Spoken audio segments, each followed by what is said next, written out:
Where I want to start with the hobbits is the conspirators as a group. For movie people, who the hell are those? Because this is a book thing. In the books, a lot of the stuff around Frodo finding out what the ring is with Gandalf, um, catching Sam eavesdropping and pulling him in, and then setting out on the journey. A number of those things happen as planned. In the books, it's not quite the same because Frodo basically needs an excuse to leave Hobbiton. So his excuse is he sells Bag End to the Sackville Bagginses. He actually does that, and he's going to go to this house in Crick Hollow and just settle down. It's going to be closer, I think, to Buckland where he grew up. Um, but yeah, like that's his thing. So he is leaving Hobbiton for that reason. In his defense of selling Bag End is just a little bit big for one man. Yeah, it's prime real estate too. Um, as far as Hobbiton is concerned. But so he gets to Crick Hollow. He has his adventures with Father Mermaggot. Merry and Pippin are there. Um, and Fredegar Bolger is um, also part of these conspirators, and he's at Crick Hollow. At some point in the story, Merry basically just tells him, "Oh, you're going, and you're sad, and you know we feel sorry for you." And they spoil to Frodo like, "We knew your plan. We've been eavesdropping. We have been conspiring.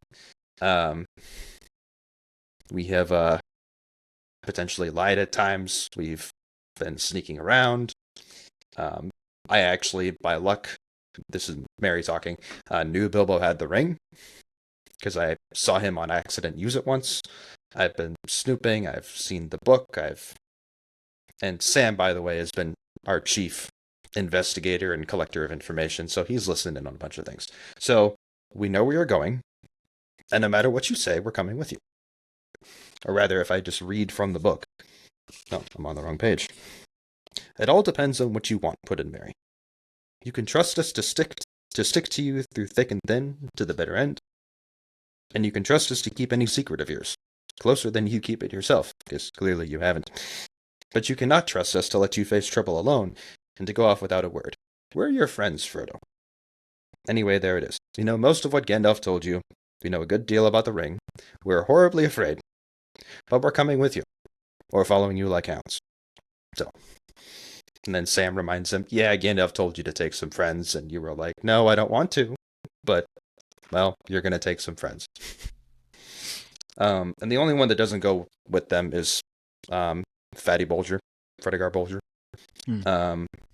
There was a reason for that. I forget what it was. It basically just wasn't, I forget why, but it wasn't his role. It wasn't his thing. He does have a very important role because while they're on the road, he's impersonating Frodo in Crick Hollow, pacing back and forth, which means he has a run-in with the Black Riders when they come to Crick Hollow looking for Frodo. He gets away safely. But yeah, he had his share of danger too. Thank heaven for Fatty Bolger. Exactly. Thank heaven for Fatty Bolger. So, what's the lesson from this?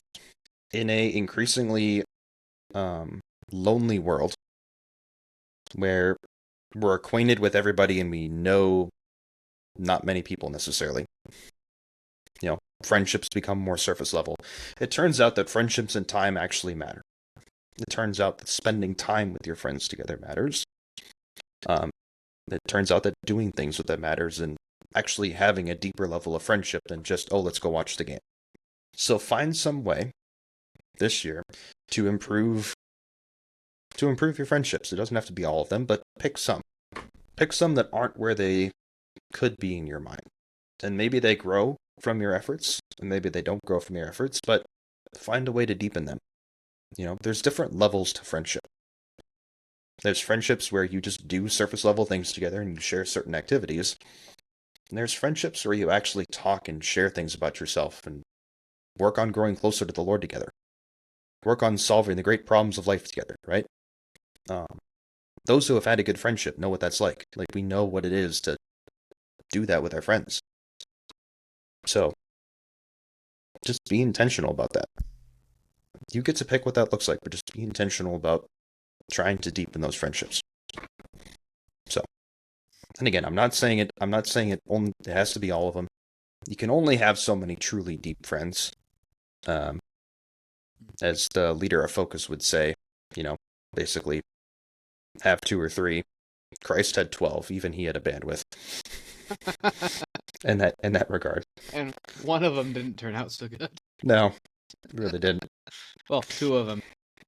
All but one, really. But yeah, be intentional, guys. Grow a brotherhood, grow a community. Like do something. Take your local gaming server that you have if you're one of those guys like me and Ethan are. And I don't know. Ask them how their day was, ask them how things are with their families. See where the conversation goes. It might not take a ton of effort. But that's what I got for the conspirators. Go read the book if you want to learn more.